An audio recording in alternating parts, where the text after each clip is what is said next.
do IAB e após o Marcos Gama. Boa noite, meu nome é Daniel.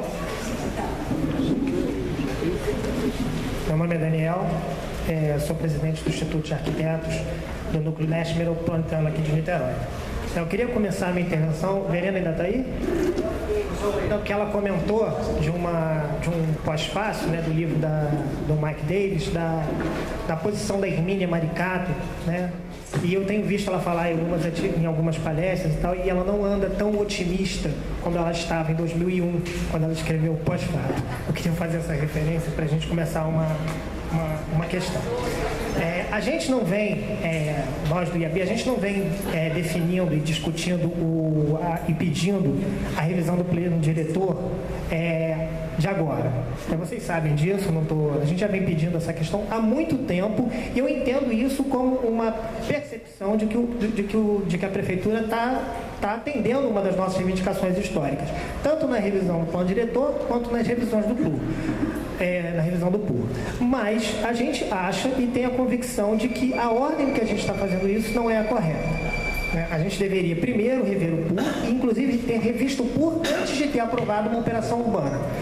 Isso é uma posição que a gente... Desculpa, obrigado. Vocês estão atentos ao que eu estou falando, fico muito grato. Eu queria complementar que a gente está fazendo um trabalho muito importante aqui hoje. E eu queria falar para as pessoas que estão vindo, talvez pela primeira vez, que não acompanham o processo de planejamento urbano da nossa cidade. Niterói tem uma história de participação e já foi referência até nessas questões de participação e até o reconhecimento do trabalho, até do nosso próprio plano diretor, é por conta desse histórico de participação. Eu queria contar um caso que eu acho que o Paulo Eduardo vai lembrar, que foi na elaboração do PUR da Zona Norte, quando os militantes organizados resolveram, e isso mostra a força que a população tem, resolveram organizar um plebiscito para discutir se a ponte ia passar pela Ilha da Conceição ou não. Eles foram um papelzinho de casa em casa e conseguiram a posição daquela região de que aquela ponte não entraria no PUR da Zona Norte. E como se você olhar hoje, não está lá. Então eu queria... É um dado, eu poderia citar aqui vários outros dados, mas eu quis citar um recente, para a gente ver que a gente tem capacidade de intervir nos processos. Isso é importante. E sobre isso eu queria colocar uma questão que eu acho que é importante para a gente discutir planejamento urbano e tirar essa questão de que planejamento urbano é o que a gente faz no dia a dia, no cotidiano, na disputa da nossa cidade. E uma das questões que eu acho que a gente tem que responder e que acho que é vital na discussão do planejamento urbano é uma pergunta que acho que a Raquel Rolim coloca de uma maneira brilhante, onde os pobres vão morar?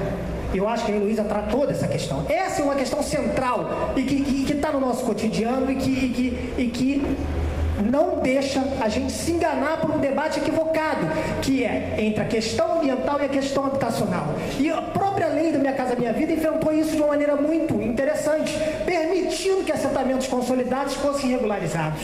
Então eu acho que a gente está dando passo, e aí eu sou mais otimista que a Hermínia Maricato. Então eu queria colocar isso como uma questão que a gente tem que se debruçar. E sobre a regularização fundiária, eu acho, e aí, meu camarada Renato, eu acho que a gente a Prefeitura pode ser um canal e pode ter medidas no plano diretor que ajudem a regularização fundiária, como, por exemplo, a definição de imóveis vazios e de imóveis subutilizados, as definições das áreas especiais de interesse, as definições das áreas especiais de interesse social ainda não ocupadas.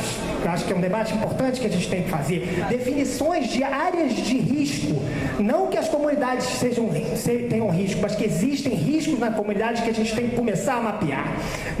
Para definir, eu estou pesquisador do NEPUR no momento, eu queria colocar uma questão sobre o Jardim Boa Esperança, que o Dedé trouxe aqui, que é uma ocupação em área privada. Em área privada, o processo é um processo de uso capião. E como a gente sabe, a gente o andamento dele necessita que haja urbanização.